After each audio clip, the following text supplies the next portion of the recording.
Hi everyone, this is Charmander, and on this video, I'm going to be covering what hones to use on your armaments for players that are specifically rally specialists. Now, this honing strategy, I will be providing my input on what tier each of these hones will be for the rally specialist player. And to just be perfectly realistic, this build is only for whale players, dolphin players, or mid-spend players who are rally specialists. So if you're free to play or you're low spend, I'm sorry to say, but you have no chance in hell that you would be a rally captain in your alliance unless you're an alliance leader or R4 that is stealing gold from your alliance, or you're part of a whale alliance and they're giving away free gold left and right, in which case you're technically on paper still free to play, but you are getting gold to buy stuff from the game. So that's the only way a free-to-play player or low-spend player can become a rally captain for their alliance, just because the rally captain needs to have as strong of an armament as possible. Otherwise, they won't be able to rally effectively on behalf of the alliance. With that being said, let's go over all the different hones that you can put on a rally-specific armament set. Just like the Evergreen build, the S tier hone is still going to be the device-exclusive squad damage and squad damage reduction, because as mentioned previously, you can have a total of 2 duplicates of the same type of hone on every piece of armament. That means if you have 2 gold devices and you get the red hones for the squad damage and squad damage reduction, that is a disgusting total of 20% squad damage and 20% squad damage reduction, which will make you so much stronger in this game and also so much more defensive. That is why these device exclusive hones are the S tier and one of the best hones you can ever get in this game. The other S tier hone is only for Superb Armament's 5th slot or the device 5th slot, and basically it gives you a special ability if you hone this rare slot. Do keep in mind that it's extremely rare to get this. That's why it's called rare, because it is technically a red hone, but the chance of getting that is also super hard because you can get a red hone for the other attributes available in this game. Next, we're going to cover what the A+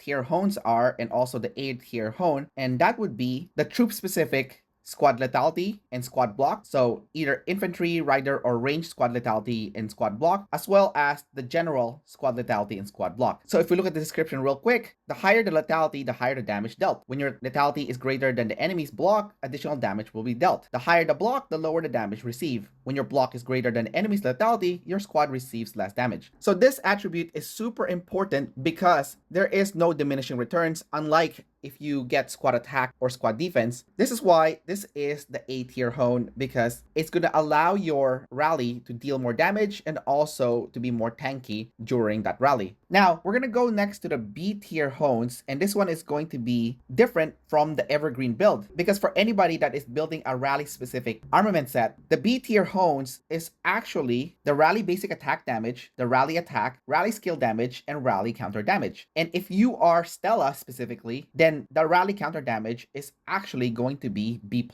because Stella is all about that counter damage. So that is the biggest difference from the Evergreen hone. Next, we're going to cover C+ tier hones and C tier hones, and that would be the infantry, range, or rider, squad attack, and squad defense. And for C tier, it's just the standard squad attack and squad defense. The reason being is there is a diminishing returns for attack and defense. So basically, I do believe the value is roughly 350%. So the best way to find this is to go to your reports and look at the squad buff. So my teammate here, Dabin, for example, if you look at his infantry squad attack and infantry squad defense, his buff is at 277% for the attack and 224% for the defense. So basically, from my understanding, the diminishing returns happens around 350%. So once you hit that value, it's actually better for you to hone whatever is lower than 350%. So if your attack is already at 350%, for example, then it would be in your best interest to actually start honing the defense, because that's going to give you more bang for your buck, as anything over 350% starts dropping in effectiveness. Next, we're going to cover D tier hones, and that's going to be garrison counter damage, garrison basic attack damage, garrison squad attack, garrison skill damage. And those are D tier because you're rallying, you're not doing garrison, so they actually have no purpose at all. The only reason why I put them at D tier is because for some weird reason, if your alliance forces you to garrison, even though you're a rally captain, there is still that little tiny bit of utility there in in the 5% chance that you're gonna have to do garrison, maybe on emergency situations. I also put squad travel speed in D tier because it's only gonna help you when you are marching towards the tower, but if the tower's really close, it's really not that helpful. So it's only good for events like Archipelago Raid where you do have to walk a far distance, but even then, it's not really making you stronger. And as usual, the F tier hones for any rally specific armament set is going to be oil gathering speed, steel gathering speed, food gathering speed, wood gathering speed, damage dealt to zombies, zombie kill exp, and squad load, just because they don't help make you stronger when you are fighting. So that's about it for the video for the rally specific armament set. Like I said, this is mostly suited for whales and dolphins that can afford to have a set of armaments specifically for the purpose of doing rallies, and also for mid-spends who only rally. They don't fight on the field very often or do garrison, they only do rally, in which case, okay, fine, you can do a rally specific armament set. Don't forget to like and subscribe, and I will see you next time. Bye-bye.